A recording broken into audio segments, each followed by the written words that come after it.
Okay, time to read my story that I should read. This one is called Chasing Away the Chill. What's the thing again? The Devil Shivers. Wait. Yeah, anyways, whatever. It's made by this Hinevea person who banned me from the Okagam Wiki server. Summary. The chill of autumn nights can always be chased away in numerous ways. Funafall Week 2. Carnival/Festival. Notes. I'm deeply sorry, as this isn't the best I've written, and not as in-depth. But the first Wodagrora. Yay! I hope you enjoy. Joyous squeals and cheerful laughs fill the crisp evening air, harmonious with the very nature of this world. Despite its peaceful nature, the Grey Garden owed its newfound glee thanks to the newly implemented festivities. Oh, it's all just bread and circus to distract from the fact that the stones in the Grey Garden, they give the people there, they give them autism, mate. The stones, they emit harmful radio signals. They give them autism. That's why they're all lesbian there, mate. They were only here for a brief while, or so as the god claimed. The head angel foresaw it sticking around for a bit longer, considering everyone's delight. Well, everyone except for his Tagalog, or actually, Tagalog, Philippines mentioned. I'm so cold.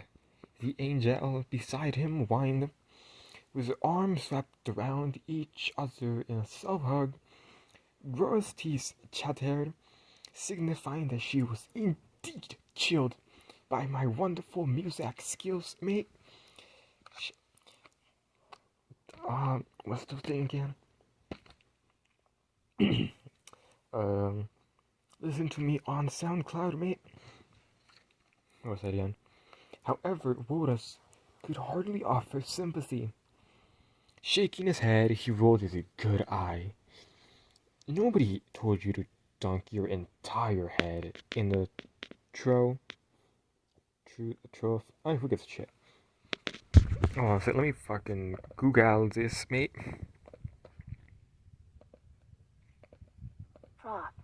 Trough. His feisty companion blew a raspberry with her tongue before she shot back. Well, how else was I supposed to bob for apples, mate? Who even thought of such a thing in the first place? Bobbing for apples. She trailed off with a grumble, leaving Wodas to once again shake his head in disbelief. This stupid fucking angel. Fucking stupid bitch. I fucking wish she would blow up so I could go marry a mouth. They were floating atop the water, he bluntly stated, rounding an upcoming boost with ease. Grora shuffled close behind, letting out another huff. Who gave anywhere the bright idea of a carnival in the first place? We have plenty enough fun things to do around here. Besides, did they really have to mess with the temperature? It's freezing out here. Fuck cold weather. Summer's better. I don't give a shit if y'all say summer fans when they go outside and melt. Wodas considered reiterating his earlier point about submerging her entire head in water, though he figured he was merely talking to a wall at this point. A stubborn, bothersome, sexy, handsome wall. Deciding to ignore her latter remark, Woda's replied, "We should be grateful things have finally settled down. The fact that they can even interact with other worlds is a miracle itself."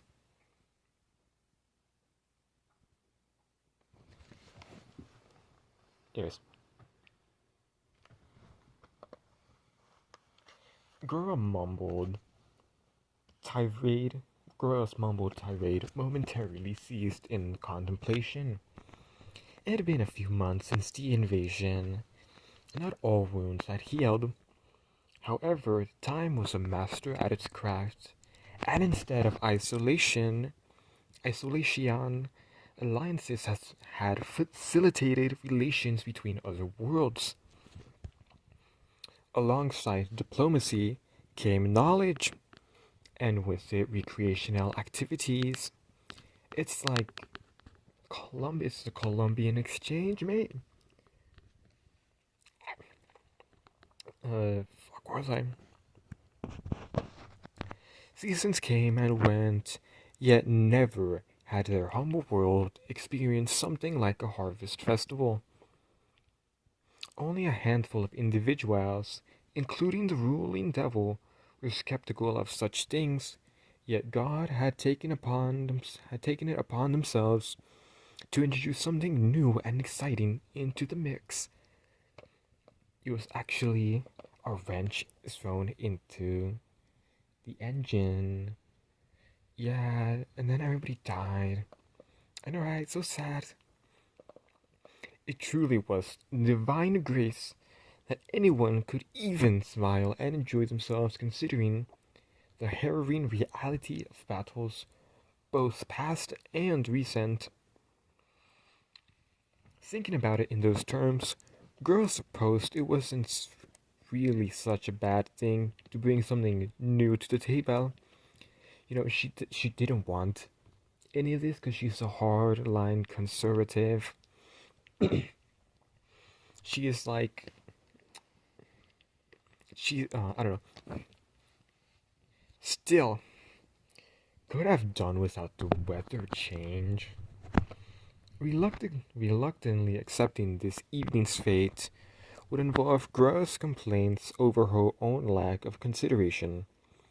Woodus inhaled deeply before lightly exhaling through both his nostrils. "Mate, I think we know how fucking breathing works, mate." Despite the minor agitation, he was used to such things. Yeah, I think you should be used to breathing after all, like, it's a vital thing for our bodies to know how to breathe. Because if you didn't know how to breathe, then you'd be dead, okay? I don't know how it works with angels, but like, yeah, you should know how to breathe.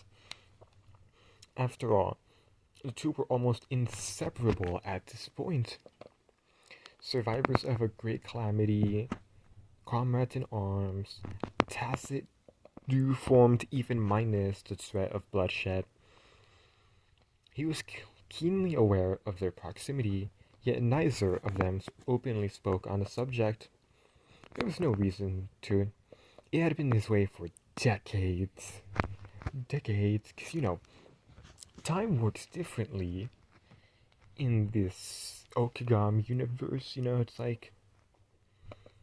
it's like everything is like takes decades and shit, like in Wada in that Great Blue Sea, that shit, like when Samikichi he like leaves Wada like a Sigma, it takes about like who the fuck knows decades for him to return. Somehow it takes him decades to fucking kill everybody in the Sea of Death.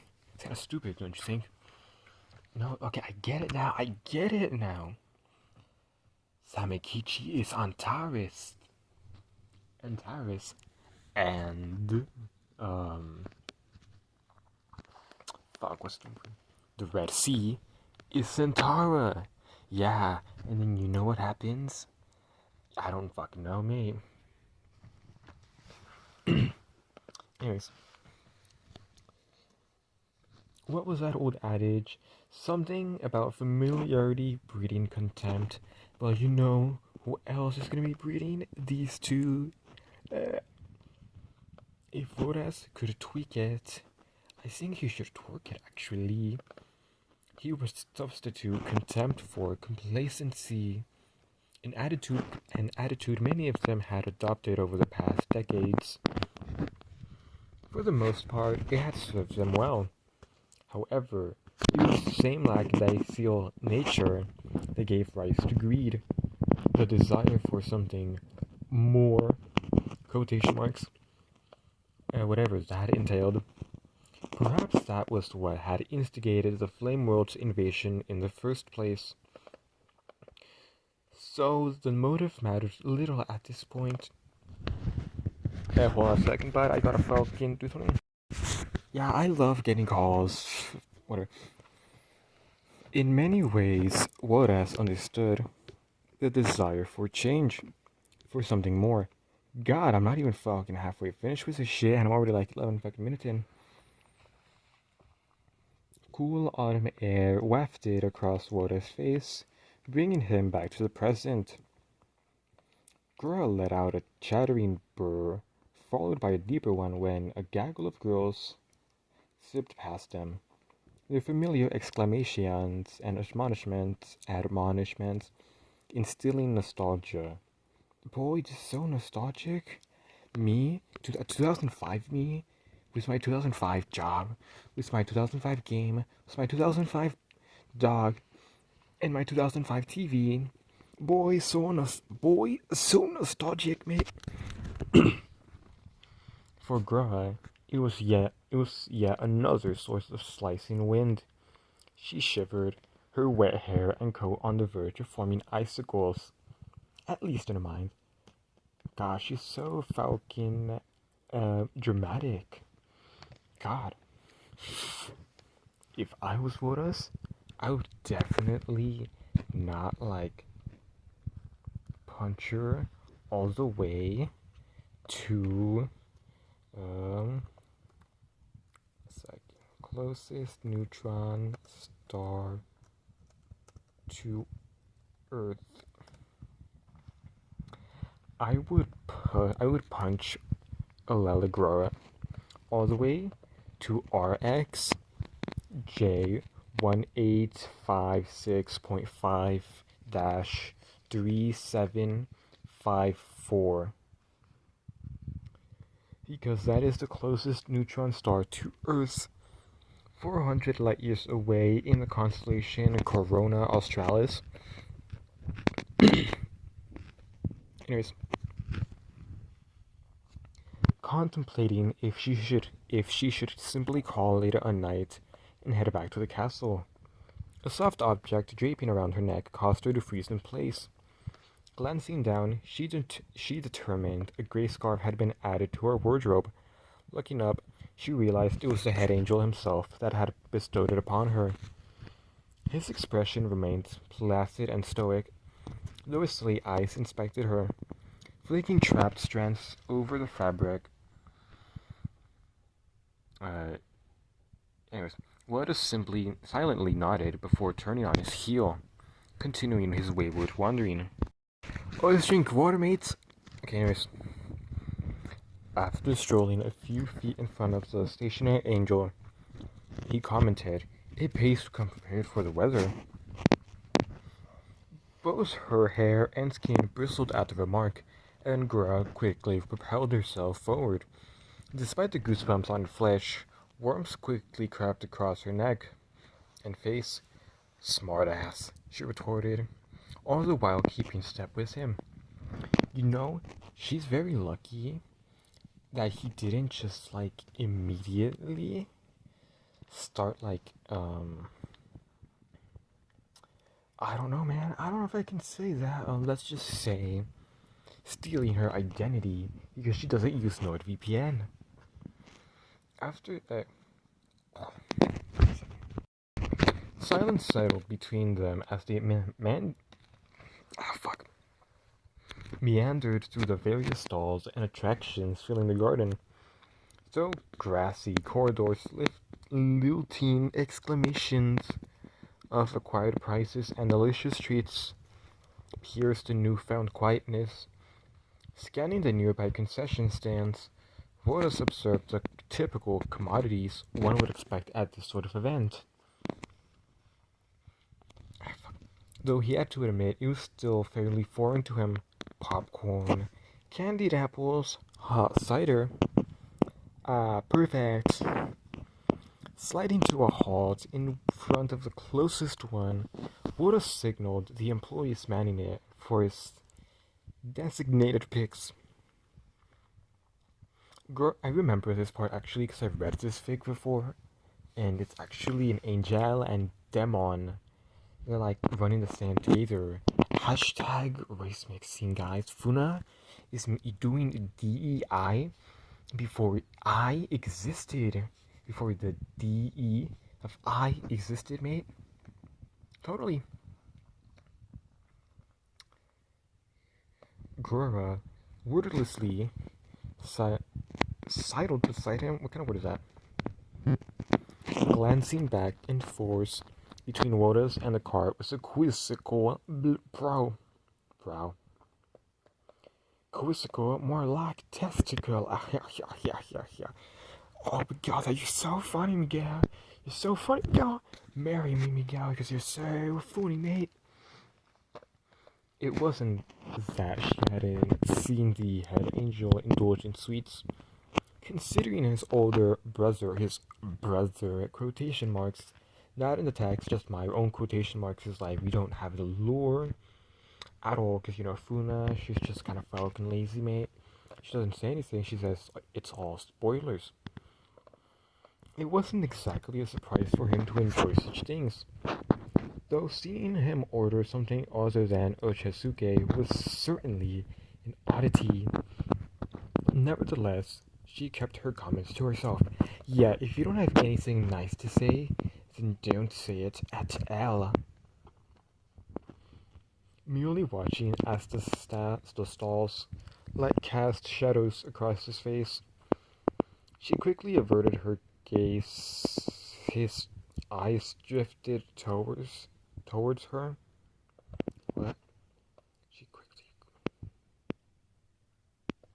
It probably says she quickly averted her gaze after his eyes drifted towards her. Man, who the hell is fucking pinging me, mate?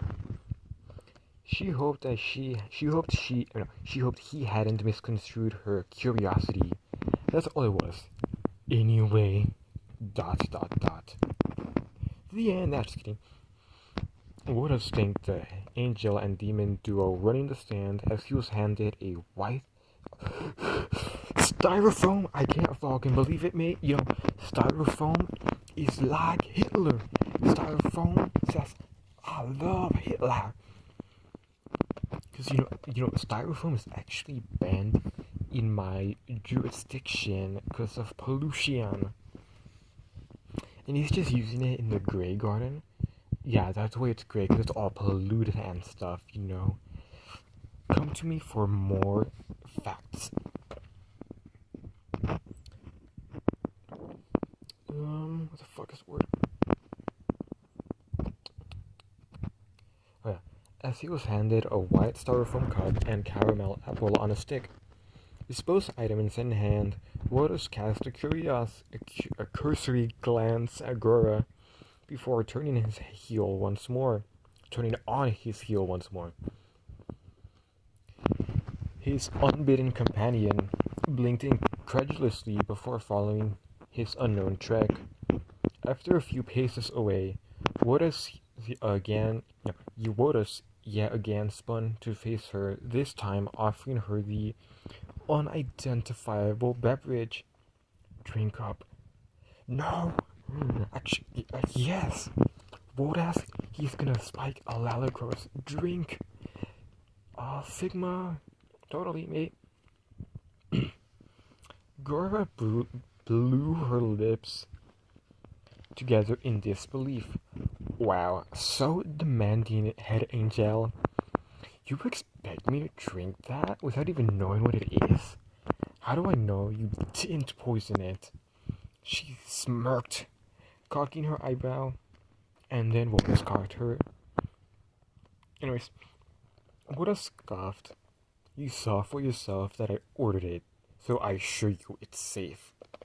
But like, how do you know that he didn't just hire the stall people beforehand to poison the drink when they came? You know?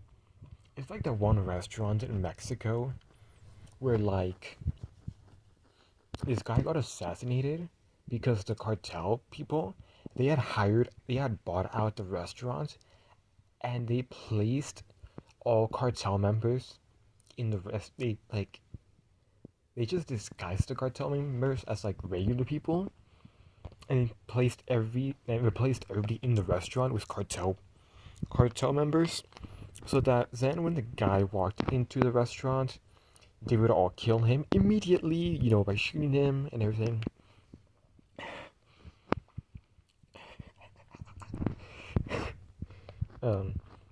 He jostled the cup forward, and Grora felt the first inklings of warmth emanating from the styrofoam barrier. Naturally, drawn like a moth to a flame, she slowly accepted the offered beverage. Then Grora died because she was poisoned, and then Woda, she went on to marry a mouth. Top 10 best yaoi stories ever, mate. It was widely known that Gora's eating habits were a bit peculiar to the point where they were sometimes non-existent. A few bites of something here and there sustained her well enough. Yeah, I bet she has an eating disorder, my Edie queen, mate. As for her cooking skills, there was much to be desired.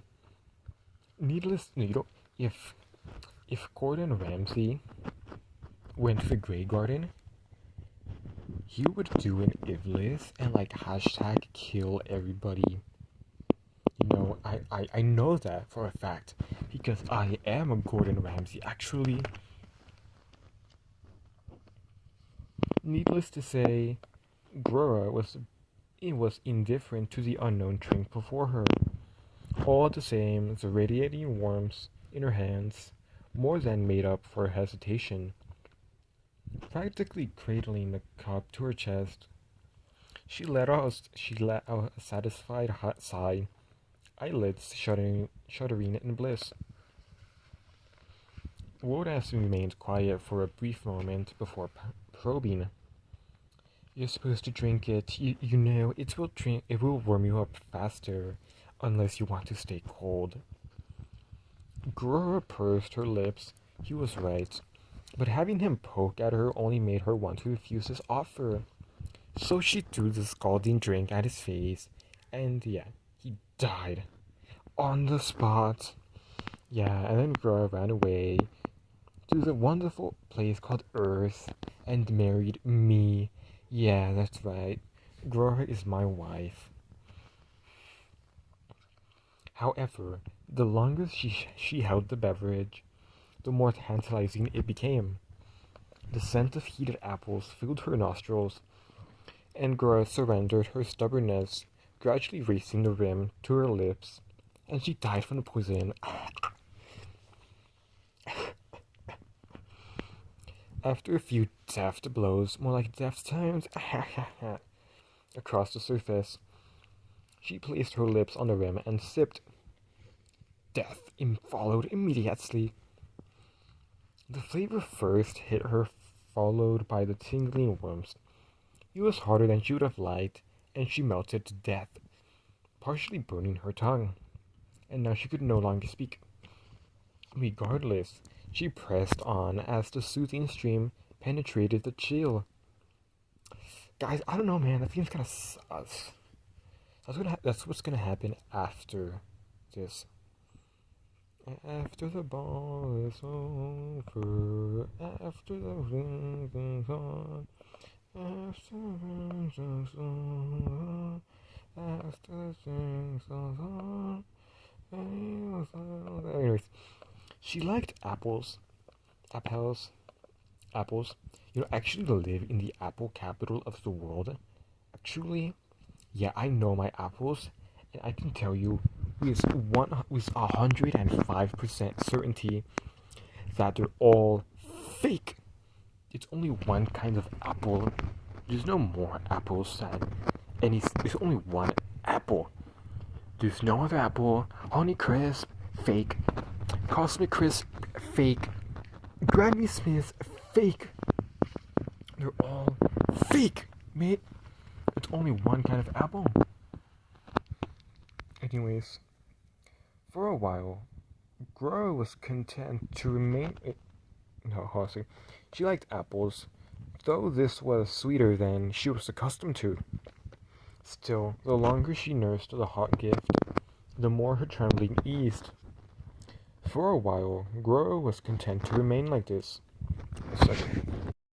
For a while, Grora was content to remain like this, allowing the pleasantness to temporarily transport her to a cozier headspace. Headspace like Omori, guys. Omori reference. Top 10. Yeah, guys. And then what happens is that Grora, she stabs Wodas in the eye. His other good eye. His only good eye. And he becomes blind forever. However, another blazing presence made itself known. Hold on a second, what's the thing again? Fire.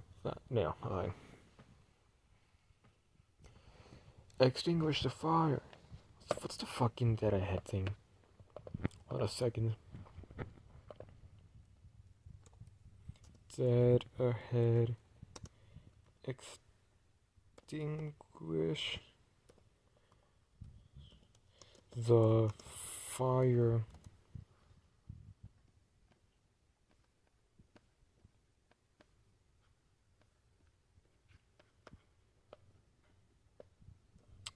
Christ, no. I don't want videos about the zombie game. I want the Falcon. The Roblox game.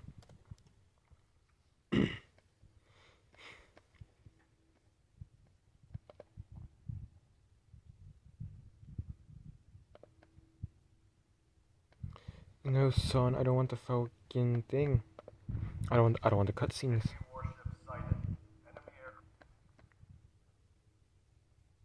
Oh yeah, damage control, extinguish the fire. Trap spotted. Fire! Cease fire! Damage control, extinguish the fire! Damage control, extinguish the fire! Yeah, and then they heard that and they all exploded because they got hit with an earthen shell. Rest in peace, bozos.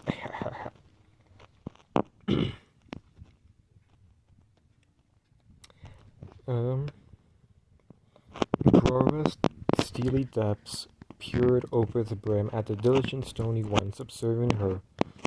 Her warm cheeks heated for a highly different reason. Lowering the cider, Grora curtly asked, "What?" Wodas unwaveringly stared on, my nonchalant king. He then extended the caramel-coated apple towards her. Here, this is yours too. Now he was being far too considerate.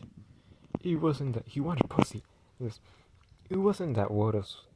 It wasn't that Wodas was capable of such niceties. Yet this was far too reaching.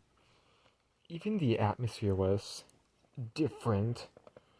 Yeah, sorry, mate. I did some magic tricks and made all of the nitrogen in the air turn into argon. And now everything is literally gonna starve to death. Because plants, they need nitrogen, right?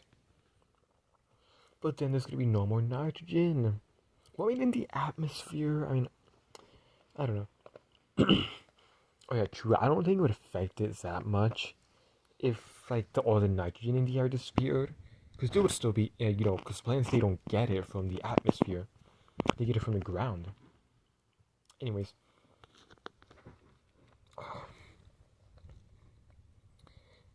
yeah, this was far too reaching.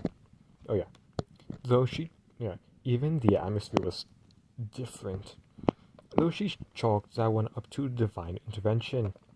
Grora's heart skipped a beat and she died of that moment, momentarily altering her composure.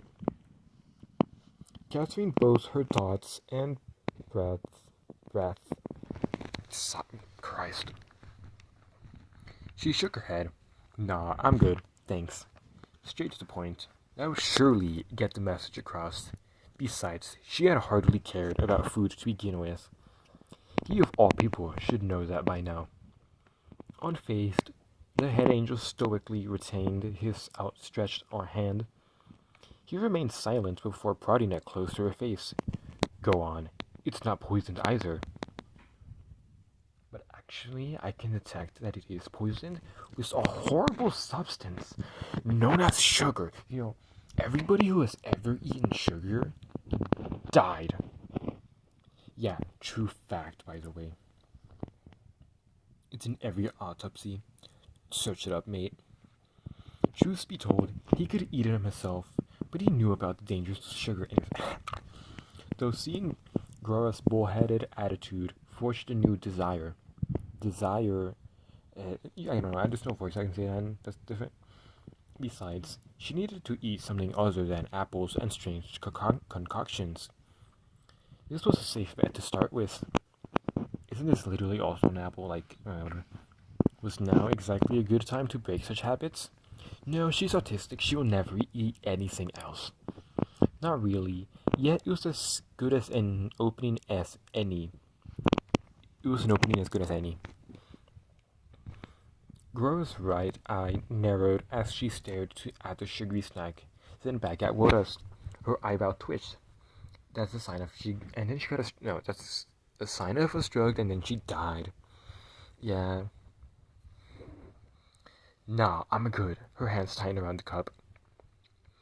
Maybe it was just a combination of her wet logs and the evening air.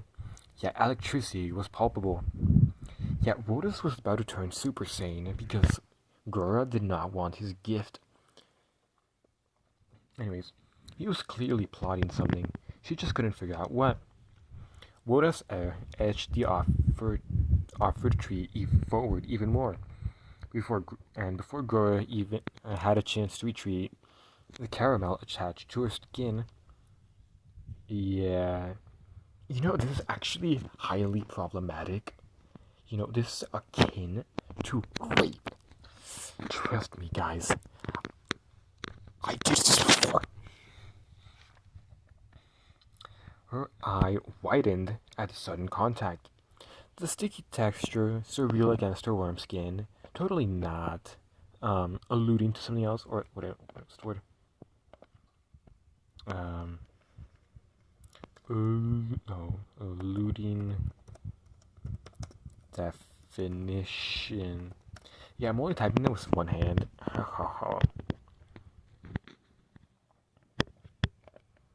I don't know fucking word. Christ, wait a second.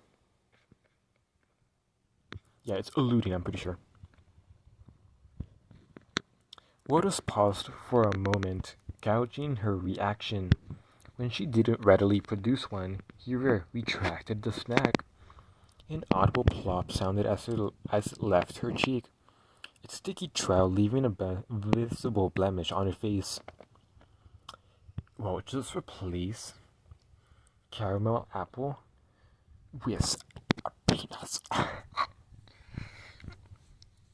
And then you won't be laughing anymore. Oops. Grora stood in disbelief, uncertain how to retaliate. What in the world was that about? There was no way that had been an accident, nor would he convince her otherwise. His next action solidified that fact. Before she could even process the recent occurrence, Wodas bent at the waist and leaned in. Going completely rigid, Grora remained a statue, as Woda's tongue flicked out, lapping the accidental quotation marks, marking his warm breath and wet appendage. Yep, totally not an illusion. caused her skin to bristle. An unbidden chill, sweeping over her before another tepid flush washed it away. Licking the salted sweetness into his mouth, Woda straightened once more, passively observing his companion. Grora's lips trembled, wordless peeps leaving her lips. Had he no shame? How brazen could one get? As he flooded her chest with the dozen 9mm bullets piercing it, so too did resolve. She would not let this slide. Reaching out, Grora plucked a caramel apple from his hand. Woda's expression finally faltered, surprised she had actually taken it. However, his surprise quickly turned into astonishment when Grora leaned in, stood on her tiptoes, and planted the apple atop his head.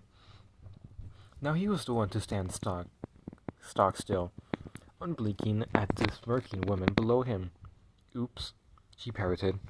In the flurry, Grora bolted in the opposite direction, pigtail smacking behind. What the fuck? This message is copy and paste.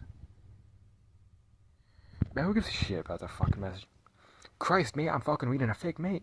Shut your bitch ass up. In a flurry, Grora bolted in the opposite direction, pigtail smacking behind her, scarf drifting in the wind. Air reminiscent of fall mercifully cooled her face, chasing away the heat, as Woda similarly gave pursuit.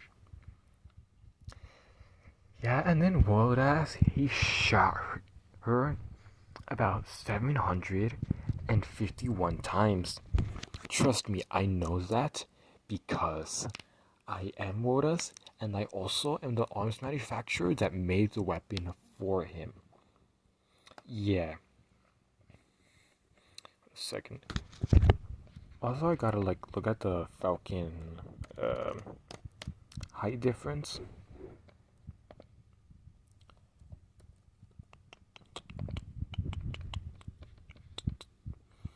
Alright, 179, 5'10", whatever. And second, 150, 4'11". Wow, that's pretty fucking short, mate. Oh yeah, and this is also a drawing here, but I'm pretty sure that an AI known as me, yeah, that's right, I'm AI, I drew this totally. Yeah, you see Tumblr? Tumblr is actually an AI site, if you didn't know that. So let me comment. Okay, what should I fucking put as the name? Hold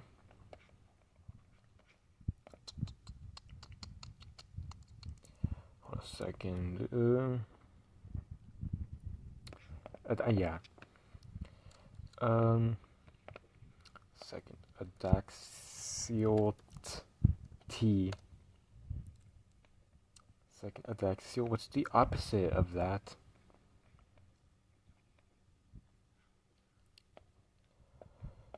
A second. Abaxial. Yeah, Abaxial. Abaxial. Now the T stands for tau, so I'm gonna put B. No, I'm gonna put what's the Orionite president at the time of the Foreman War? Powell. No, Powell was the one in the Centauran Wars. Hold on a second. What's the fucking word? No, what's the fame?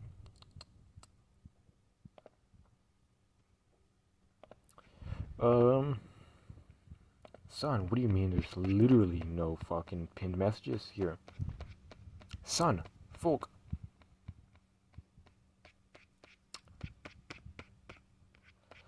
Folk.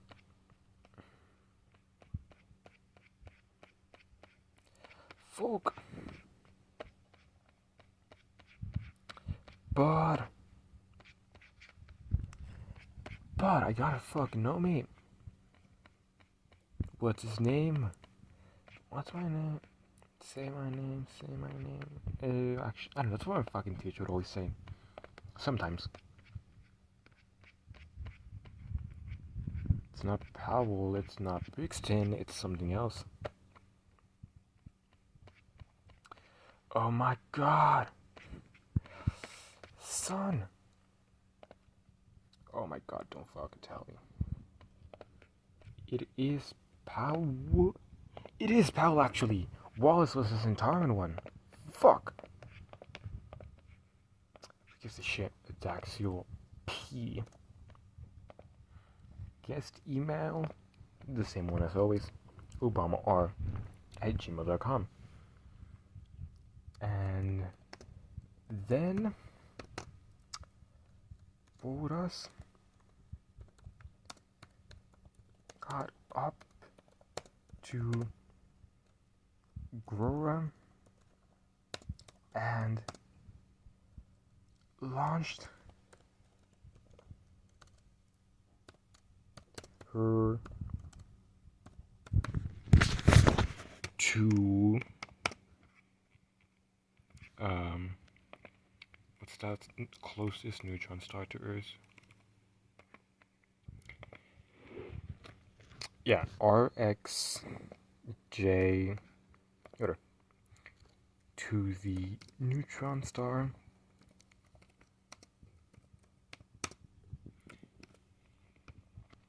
Second, let me put Alela too. You know, these people didn't have last names, kind of weird. Anyways, well, I mean, Grora isn't a last name either. It's just the second part of her name. Her name is 2 words for some reason. And then Wodax went and married a mouth instead. Dot. And then Wodax caught up to Wodagrora and launched her to the neutron star RX. Honestly, no, that's not as funny. And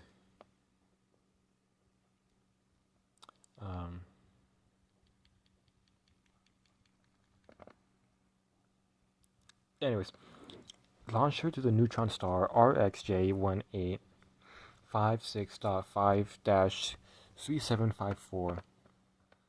Once again, it has a long name too.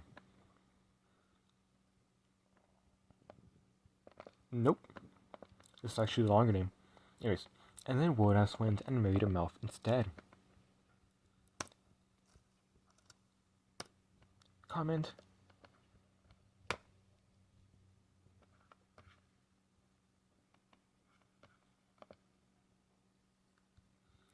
Okay. Ciao.